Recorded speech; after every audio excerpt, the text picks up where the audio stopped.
오늘 설교 제목은 그럼에도 삶은 나아간다. 이제 앞으로 나간다가 아니라 나아진다. 이제 그렇게 했어야 되는데 그럼에도 삶은 나아진다라는 설교 제목으로 함께 은혜를 나누고자 합니다.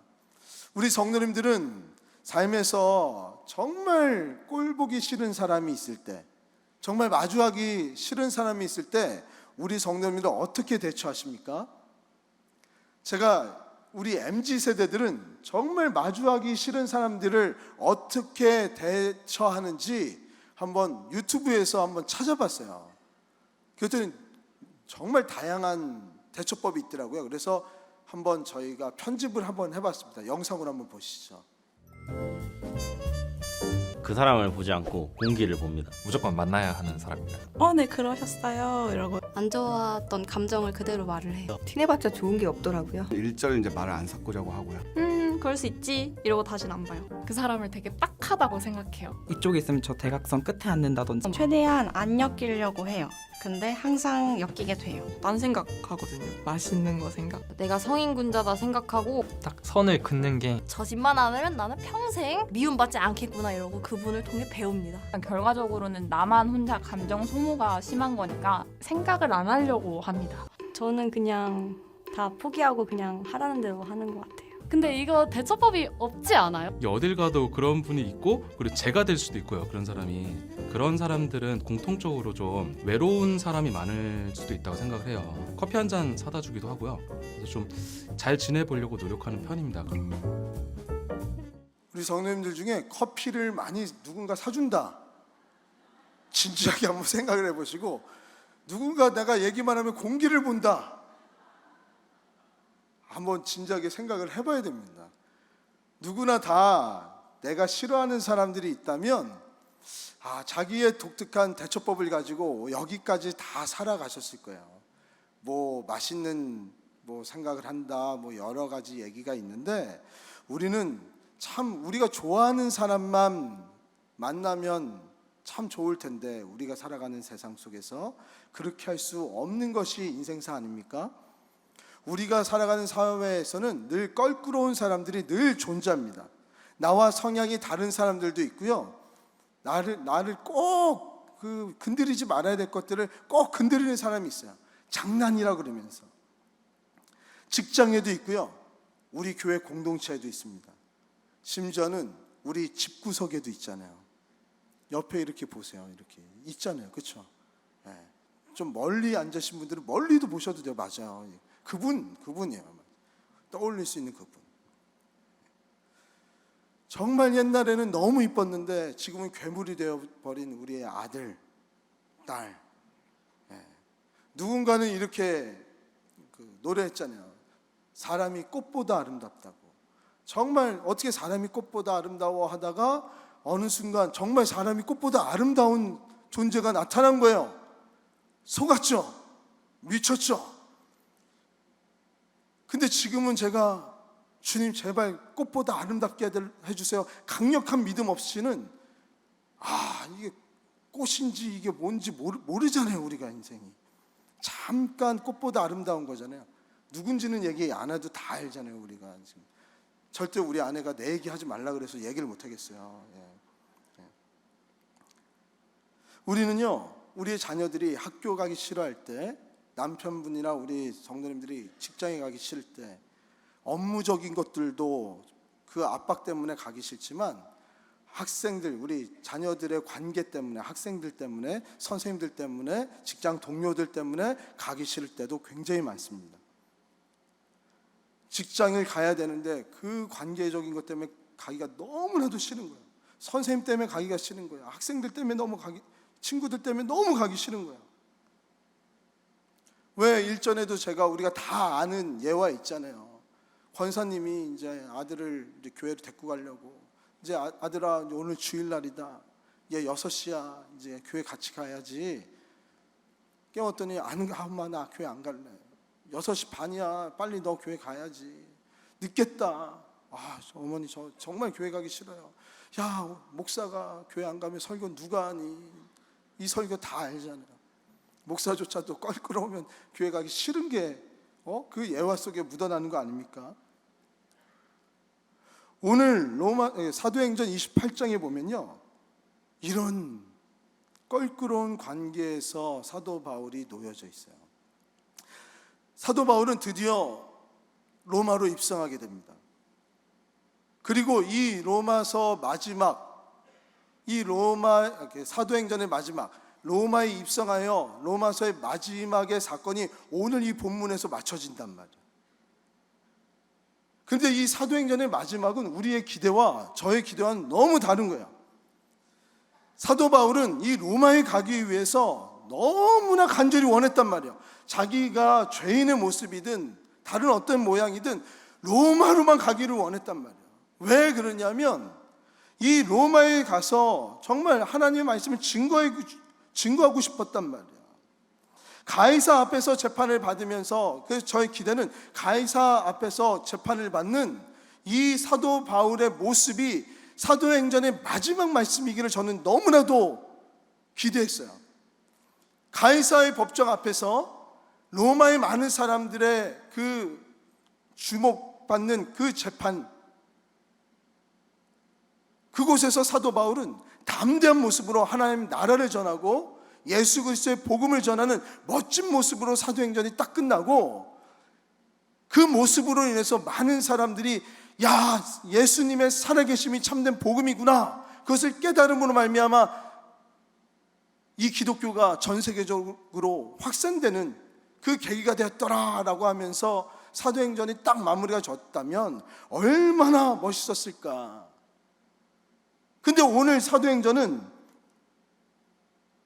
너무나도 허무하게 맞춰진단 말이에요. 이 사도행전을 쓴 누가는요, 로마에서의 사도 바울의 모든 행적들을 다 적지 않고요, 오늘 이 사건 하나만을 쓰면서 사도행전을 마무리 짓는 걸로 보입니다. 로마의 입성 안에서 결국에는 사도 바울은 순교를 당하잖아요.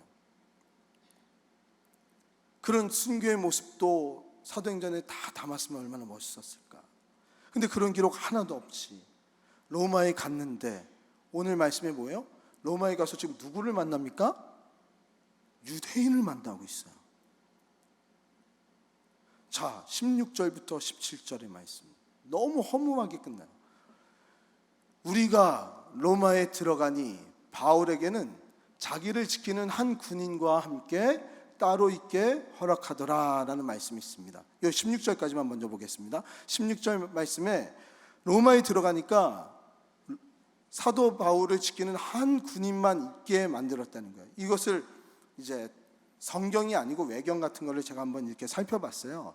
그 살펴봤더니 거기서 한 자료에서는 백부장이 사도 바울을 배려합니다. 이거는 굉장히 특혜를 준 거예요. 다른 죄인들은 다 감옥에 집어넣고 사도 바울만 백부장이 머물고 있는 자신의 숙소 옆에 있는 한 방을 내줍니다.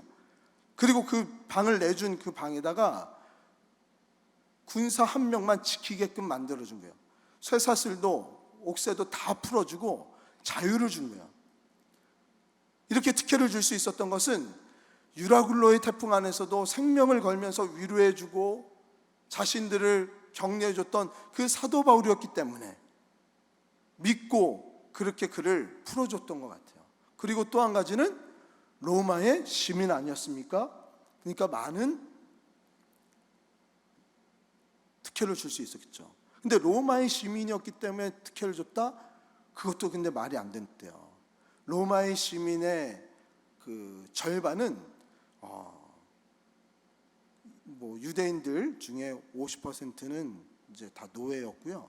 그리고 시민권을 갖고 있었던 사람 중에 또 50%는 극빈자였대요. 집도 없었대요. 그러니까 시민권이었다고 다 이런 특혜를 받지는 못했다는 거예요. 일부만, 로마에 살았던 일부만 완전 특권의식을, 그 로마에 살았던 일부를 서포트하기 위해서 그 시민권을 허락해줬고, 그 시민권 가진 사람들도 노예처럼 이 사람들을 위해서 존재했던 사람들이 유대 시민권자였다는 거예요. 그러니까 로마 시민권이었으니까 특혜를 줬다, 그거 아니라는 거예요. 백부장은 그만큼 신뢰한 거예요. 그런데 그렇게 모든 것을 자유롭게 하면 이것저것을 다니게 됐습니다. 굉장히 영광스러운 거예요. 신뢰를 받았던 거예요. 그러면서 이제 17절에 봅니다. 그렇게 영광스럽게 로마에 입성한 사도 바울, 사흘 뒤 모든 것을 신변을 정리하고 바로 사도 바울은 전도의 현장으로 뛰어듭니다. 그러면서 누구를 만납니까? 유대인을 만나요. 유대인 중 높은 사람들을 청하여 그들이 모인 후에 이르되라고 얘기하면서 로마에 들어가자마자 복음의 증거에 그 전도의 현장으로 들어가는데 이방인들을 위해서 이방인의 증거자가 된 사도 바울이 전도의 현장에서 유대인들을 만난다는 것이 너무나도 아이러니라는 거예요. 사도 바울은 로마에 들어가기 위해서 너무나도 고대했던 사람 아닙니까? 자신의 신분을 죄인의 신분으로 만들면서까지 로마로 가기로 작정한 사람이에요. 왜 로마로 가려고 그랬는지 우리 성도님들 아십니까? 이것은 사도행전 1장의 시작 전부터 로마로 가기로 작정했다는 것을 이야기를 합니다. 1장 8절의 말씀에 왜 갔는지를 이야기하고 있는 거예요. 오직 성령이 너에게 임하시면 너희가 권능을 받고 예루살렘과 온 유대와 사마리아와 땅끝까지 이르러 내 증인이 되리라. 나는 이 말씀 하나 때문에 사도 바울은 로마로 간 거거든요. 그러니까 사도 바울은요, 이 로마를 영적인 땅끝으로 생각했던 거예요. 당시에 로마가 세계의 최강국이었습니다. 경제, 군사, 문화, 예술 모든 거에 세계의 중심지가 로마였어요. 기독교를 핍박했었고요. 가장 힘 있는 곳을 영적인 타락이 있는 이 로마를 땅끝이라고 생각하여 사도 바울은 이 로마의 중심지, 땅끝 이곳을 가서 복음을 증거해야 되겠다고 생각해서 로마로 어떻게든 가려고 했단 말이에요. 제가 일전에 야고보 사도 이야기를 하면서 야고보 사도는 예수님의 똑같은 땅끝까지 주님의 복음을 전하라는 이 증인의 삶을 갖고 지리적인 땅끝, 유럽의 땅끝, 이베리반도, 스페인으로 갔다고 말씀을 드렸어요.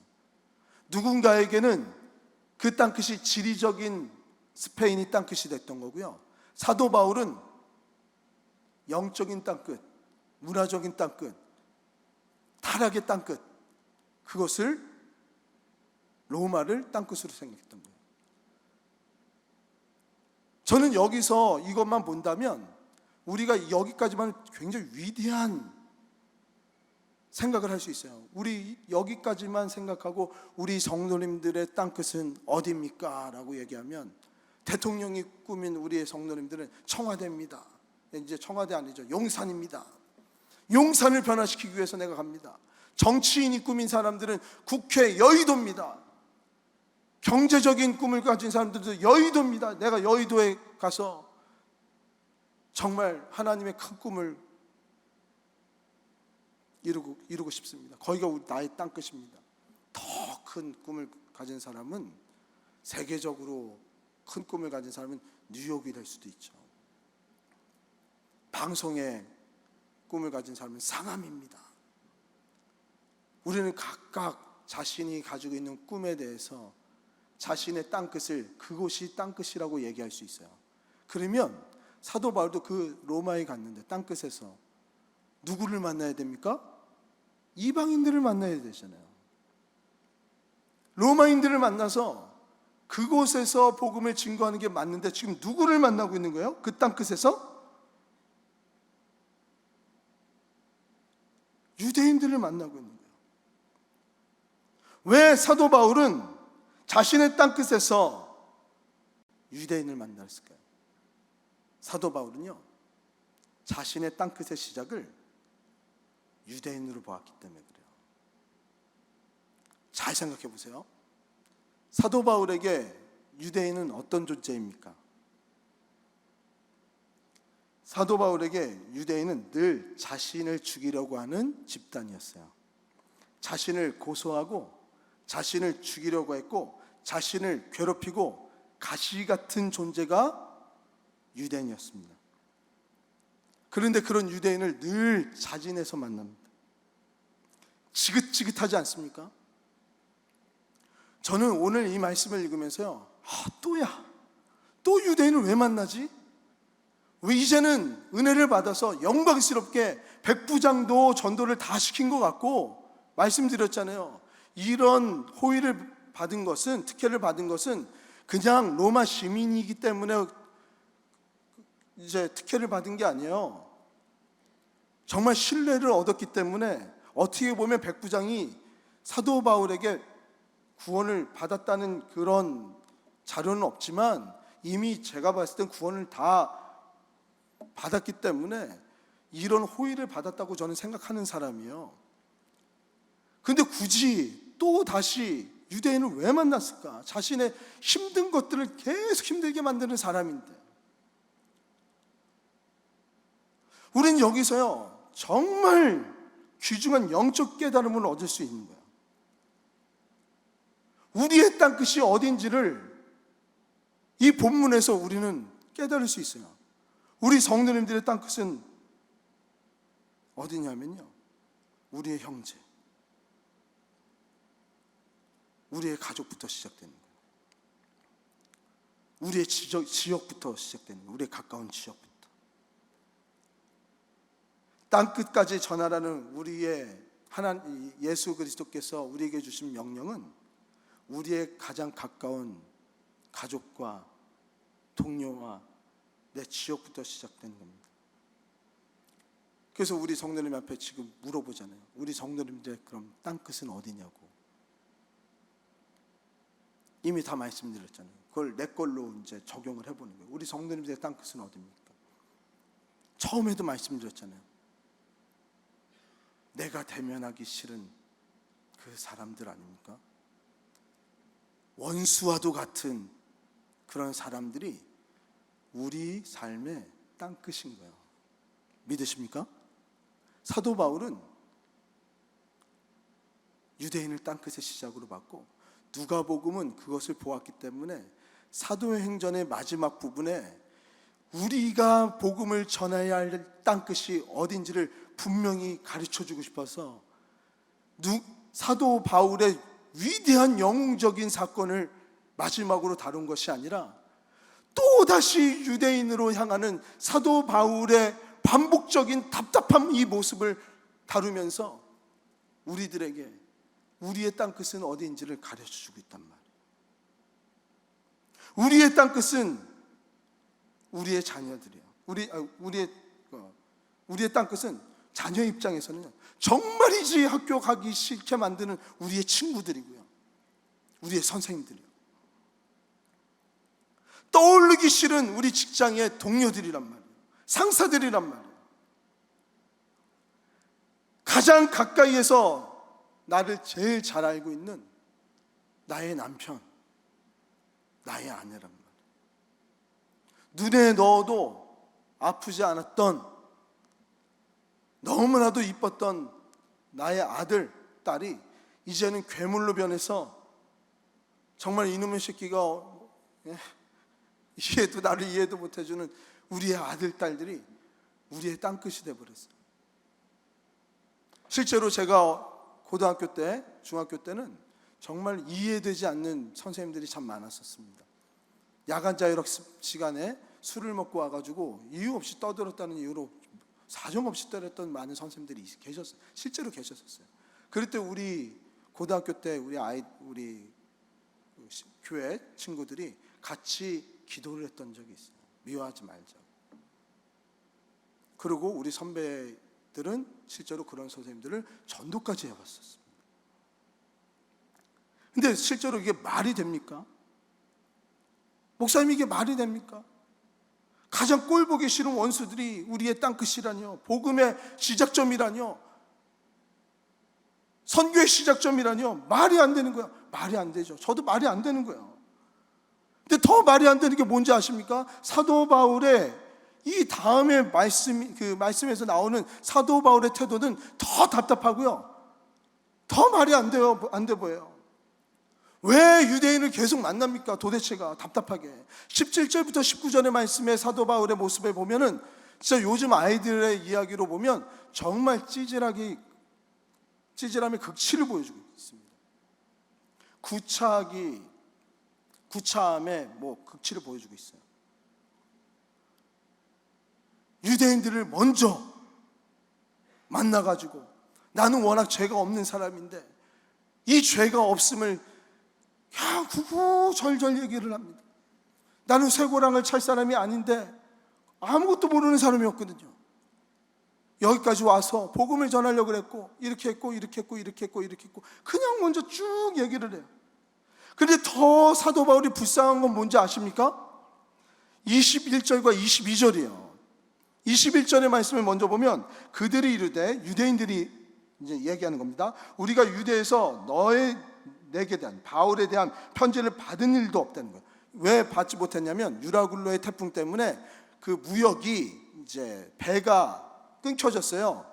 그러다 보니까 거기서 오는 모든 배에서 서로 교통 왔던 모든 그 물류가 스탑이 됐습니다. 그러다 보니까 편지를 받지 못한 거예요. 또 형제 중에 누가 와서 그 사도 바울에 대해서 좋지 못한 이야기를 한 이야기도 들은 적이 없다고. 여기까지 보면 다행이다, 오해가 없었구나, 그렇게 생각할 수도 있는데요. 22절에 보니까 아니요, 이들은 이미 사도 바울에 대해서 이미 알고 있었고 오해가 있어요. 이에 우리가 너의 사상이 어떠한가 듣고자 하니, 이 파, 사도 바울의 그 파가 이제 사도 바울이 전하는 예수 기독교를 한 파로, 유대인을 한 파로 본 거예요. 어디서든지 반대를 받는 줄 알기 때문에 한번 들어보자는 거예요. 얘기해봐라, 계속 해봐라. 그리고 이후에도 딱 말씀을 보면 사도 바울이 이야기하는 모든 변론들을 믿지를 않습니다. 얼마나 불쌍합니까? 구구절절 나는 이런 잘못이 없다라고 계속 오해를 풀고 있는데 유대인들은 계속 편견을 가지고 그 오해들을 풀려고 하지를 않아요. 그럼에도 사도 바울은 끝까지 그들과 오해를 풀고 그들에게 복음을 전하려고 애쓰고 있단 말이에요. 사도 바울은 우리가 다 알다시피 이방인의 선지자란 말이에요. 사도란 말이에요. 하지만 이방인의 사도로서 사도 바울은 단 한 번도 유대인을 향한 복음의 열정을 숨기지 않고 늘 복음을 전합니다. 어딜 가든지 유대인 먼저 만나 복음을 증거합니다.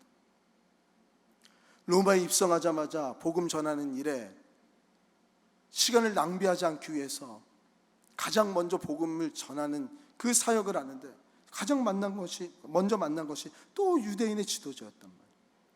왜 그렇게 했을까? 혼자 많이 고민을 했어요. 왜 이렇게 했을까?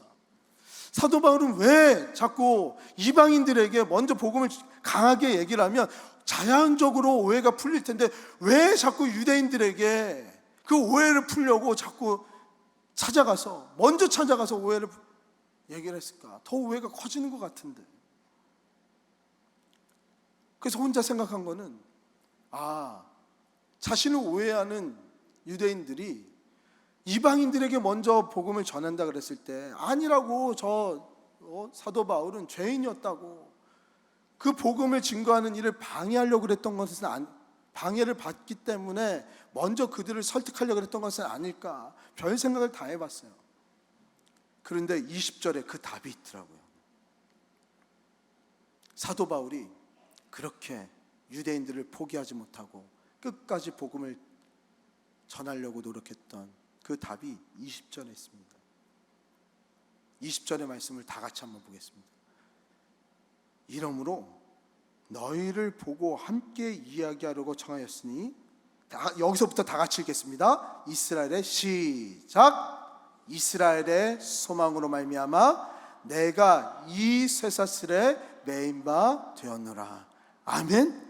이 이스라엘의 소망으로 말미암아 내가 이 쇠사슬에 매인 바 되었노라. 이게 이 본문의 핵심이에요. 핵심. 사도 바울은 이 유대인을 포기할 수 없었던 것이, 그리고 로마에 와서 복음을 증거할 수밖에 없었던 것이 바로 이스라엘의 소망이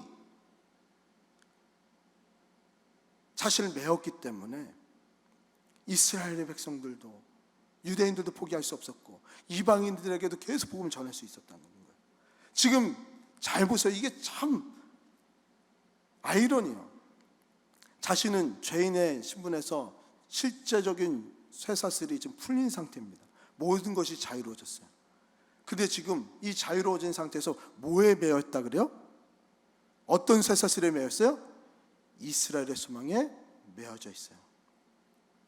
이 이스라엘의 소망에 매어져서 자신은 죄인의 쇠사슬에서 풀려졌지만 영원히 끊을 수 없는 쇠사슬에 묶여졌는데 그것은 이스라엘의 소망이신 하나님, 이스라엘의 소망이신 예수님의 평생적으로 매어져서 여기서 끊을 수 없는 이 쇠사슬에 묶여져서 이 유대인들을 포기할 수가 없었던 거예요.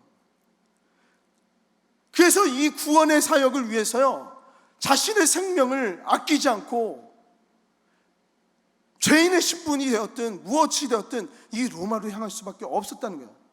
자신의 생명을 조금도 아끼지 않았다는 거예요.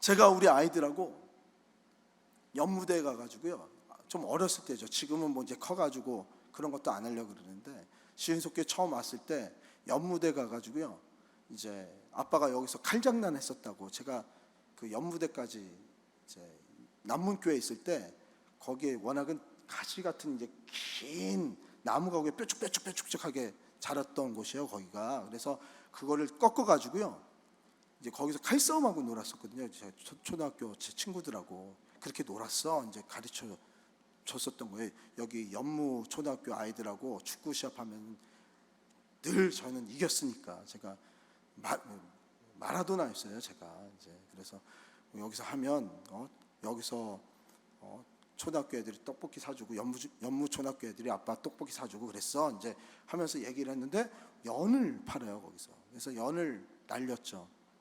방패연이 있어요. 가오리연도 있고. 연을 날렸습니다, 아이들하고. 근데 연이 쫙 날리는데요, 정말 예쁘게 크게 날려요. 저희는 거기서 샀으니까 뭐 적당한 크기인데 어떤 분은 어디서 샀는지 모르는데 큰 연이 있어요. 정말 뭐 천으로 된 큰 연들도 날리더라고요. 근데 그 연을 날리기 위해서는 조그만 줄이 하나 이렇게 달려 있습니다. 그 연을 멋있게 날릴 수 있는 비법은 줄 하나를 끊기지 않고 잘 매어 있기 때문에 그 연이 멋있게 자유롭게 날 수 있었던 거예요. 우리의 인생이 이스라엘의 소망에 매어 있기 때문에 우리의 인생의 연이 자유롭게 날 수 있었던 거라고 사도 바울은 지금 얘기하고 있는 것이거든요.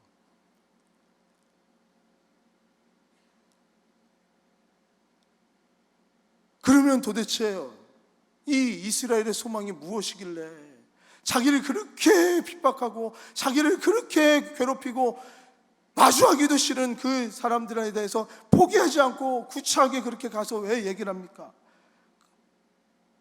이스라엘의 소망은 무엇입니까? 자신의 아들을 대속물로 보내신 예수님의 은혜 아닙니까? 그 하나님의 은혜가 이스라엘의 소망의 절정 아닙니까? 하나님께서는 이스라엘의 역사의 끝자락에서 모든 것이 절망이고 모든 것이 타락이고 심판의 위기가 있은 그 마지막 때에 자신의 아들 예수 그리스도를 이 땅에 보내주셔가지고요, 모든 인류의 죄를 다 구속시켜 주신 거 아닙니까? 예수님이 이 땅에 오셔서 구원에 대한 모든 교육을 다 시켜주시고요, 야 이제는 됐다, 예수 그리스도가 희망이구나, 예수가 희망이구나 했던 그 찰나에 예수님이 십자가에 달려 죽으셨어요. 그러면서 반란을 꿈꿨던 많은 혁명적인 꿈을 꿨던 사람들이 야 이제 예수가 죽었으니 이제 모든 희망이 다 사라졌구나, 예수한테 배웠던 많은 제자들도 예수가 죽었으니 우리의 꿈도 다 사라졌구나, 절망의 3일이었습니다. 부활을 그렇게 많이 얘기했는데도 부활을 믿지 못했던 그 제자들까지도 이 3일 동안은 애통하며 모든 희망이 다 사라진 3일이었습니다. 모두가 절망하고 있는 그 3일 후에 인간 예수가 희망이 아니라 부활의 예수가 참된 희망이라고 3일 뒤에 부활하셔서 딱 나타나셨어요. 그러면서 이스라엘의 소망은 예수가 아니라 부활의 예수라는 것을 알려주셨어요. 인류를 구원하시기 위해서 자신의 아들을 아낌없이 주신 그 하나님의 이스라엘의 소망이 바로 부활의 예수라는 것을 우리에게 보여주신 사건이에요. 우리는 그것을 믿는 자들 아닙니까? 아멘이십니까? 그러한 이스라엘의 소망을 사도 바울은 로마서에서 이렇게 얘기합니다. 5장 8절에 우리 다 같이 한번 합독하겠습니다. 시작. 우리가 아직 죄인 되었을 때에 그리스도께서 우리를 위하여 죽으심으로 하나님께서 우리에 대한 자기의 사랑을 확증하셨느니라. 아멘. 이 말씀은 하나님의 사랑에 대해서 얘기하는데요, 이 이스라엘의 소망에 대해서 얘기했는데요, 이 이스라엘의 소망의 대상자가 누구예요? 의인입니까? 대상자가 누구예요? 죄인입니다. 죄인. 하나님의 사랑은 의인을 향한 것이 아니라 죄인을 향한 것이요. 하나님의 사랑은 우리의 죄를 이기셨다고 말씀하세요. 하나님의 사랑은 즐거운 것이 아니라 고통스러운 것이었습니다. 왜? 자신의 아들을 내어줘야 됐으니까. 하나님의 사랑은 아들의 죽음을 실현시켰습니다. 그냥 아들을 줄게, 그 각오로만 끝낸 것이 아니라 실제로 아들을 우리에게 주셨어요. 그 일반적인 얘기가 아닙니다. 일시적인 것도 아닙니다. 영원한 이야기입니다. 사도 바울에게 이스라엘의 소망은 하나님의 구원을 의미하였고 하나님의 고통이었다는 것을 깨달았고 영원한 것을 알았어요. 그러니까 포기하지 못했던 거예요. 이방인들에게나 유대인에게나 헬라인에게나 이 복음은 너무나도 값졌던 거예요. 사랑하는 주인속교회 성도 여러분, 제가 우리 아내하고 이런저런 얘기를 할 때 우리가 저 천국에 가면 하나님이 나한테 이렇게 물어보시면 어떡하지? 라고 하는 게 있어요. 물론 하나님은 이렇게 얘기하실 분이 아니세요. 그냥 우리를 무조건 다 이해해 주실 분이에요. 그런데 오늘을 더 잘 살려고 그러면서 이런저런 얘기를 해요. 참 오랫동안 지금도 반복적으로 나누는 얘기예요. 절승아, 하나님이 이제 물어보실 때, 절승아, 이 땅에서 조금 더 좋은 목사였으면 어떻겠냐고. 철승아, 이 땅에서 조금 더 좋은 아들이었으면 어떻겠냐고. 이 땅에서 조금 더 좋은 남편이었으면, 남편으로 살았었으면, 아버지였었으면, 아들이었으면, 성도였으면, 그렇게 살고 나를 만났으면 얼마나 좋았었겠냐고. 그럼 저는 떳떳하지 못할 것 같은 거예요. 제가 말씀드렸잖아요. 그렇게 하나님을 물어보실 분이 아니라고. 그냥 저를 안아주시고 잘했다고. 그걸 우리 하나님이시라고. 수고했다고. 저는 스스로한테 이렇게 물어보면서요, 조금 더 좋은 모습으로 가려고 저를 계속 낮추는 거예요. 사도 바울도 그러지 않았을까?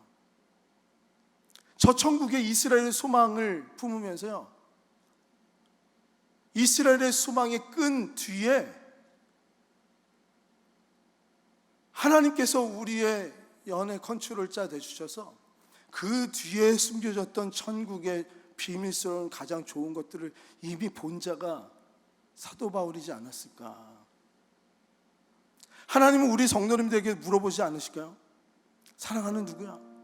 이 땅에서 조금만 더 좋은 장로로 있었으면 참 좋았을 텐데. 이 땅에서 조금만 더 좋은 아버지로, 어머니로, 성도로, 아들로, 딸로 조금만 더 살았으면 어떻겠었냐고. 우리가 오늘 살 때요, 우리의 땅의 끝이 어디인지를 가만 살펴보면요, 그 땅의 끝이 각각마다 다 다르겠지만 우리의 땅의 끝은 아픔이 있는 곳일 수도 있어요. 고통이 있는 곳일 수도 있어요. 희망이 없는 곳일 수도 있어요. 절망의 장소가 될 가능성이 굉장히 커요. 그것이 우리의 땅 끝입니다. 우리가 만나기 싫은 그 대상자가 우리의 땅 끝이라는 거예요. 우리가 가는 선교지는 우리와 관계가 없는 사람들입니다. 그래서 인격적인 교류가 없기 때문에 가서 선교하는 것이 너무나도 쉽습니다. 오히려 그렇다고 쉽다는 얘기 아니에요. 그것도 어렵지만 오히려 쉽다는 거예요. 잘 생각해 보세요. 예수님의 사랑이 어디서부터 시작되는지. 원수를 내 몸과 같이 살아가라 그러셨잖아요. 사랑은 원수를 사랑해서부터 시작하는 것이 하나님의 사랑이에요. 왜? 우리의 죄를 사랑해 주신 거 아닙니까? 원수인 우린, 하나님과 원수된 우리를 사랑해 주신 것이 하나님의 사랑의 시발점이었어요. 이스라엘의 소망의 시발점이었단 말이에요. 그러면 우리의 선교의 시작점도 하나님의 사랑에서부터 시작되는데, 이 사랑의 시발점에서 시작된 땅끝이 원수를 사랑하는 거, 그곳에서부터 시작되는 거 아닙니까?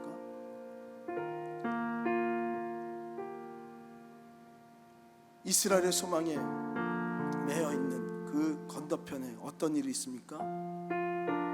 천국이 있죠. 천국의 소망이 있죠. 천국은 어떤 곳이에요? 천국은 모든 상처가 치유되는 곳 아닙니까? 모든 것이 다 완전하게 되는 곳 아닙니까?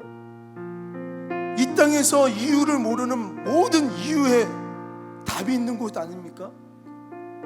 모든 고통이 다 사라지는 곳이 천국 아닙니까?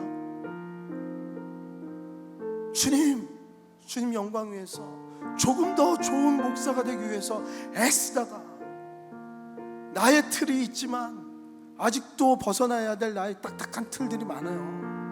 그지만 조금씩 노력하면서 지금 여기까지 왔습니다. 주의 얼굴, 찬란한 그 얼굴 뵙기 위해서 그것을 기대하면서 오늘 왔습니다. 그 영광이 있는 곳 아닙니까? 끝까지 우리의 사명을 감당하면서 그 하나님의 얼굴을 뵐 수 있는 곳이 우리의 천국 아닙니까? 오늘 이 사도행전은 반복하면서요, 참 우리의 인생 같은 거에 답답해요. 부흥이 있는 것 같으면 또 어려움이 있고, 또 다시 유대인들을 만나야 되고, 또 다시 만나야 되고, 또야 언제쯤 이런 것들이 언제쯤 끝나야 되지? 가장 나를 괴롭히는, 가장 괴로운 게 뭐 옆에 있는 사람들도 있고 그렇지만 가장 나를 괴롭히는 것은 내 자신 아닙니까? 가장 불안하게 만들고, 가장 나를 찌르고, 내 자신을 가장 잘 알면서 나를 제일 힘들게 만드는 내 자신, 그것이 땅끝 아닙니까? 좋은 아버지로, 아들로, 장로로, 권사로, 성도로, 목회자로 온전히 살다가 주님의 얼굴을 뵙기를 소망하는 우리 모든 성도님들 되시기를 주님의 이름으로 축복합니다. 오늘 사도행전은 이렇게 마치는 이유는요, 한 영웅의 이야기로 끝나는 것이 아니라 또 반복되는 사도행전의 모습으로 끝나면서 이제 우리의 사도행전이라는 것을, 사도행전은 다시 시작된다는 것을 우리에게 말씀하고 계시는 거예요. 우리가 전할 하나님의 나라, 예수 그리스도, 그것을 가장 전하기 어려운 자들에게 전하며 천국의 소망으로 살아가는 성도 되시길 주님의 이름으로 축복합니다. 오늘 결단 찬양은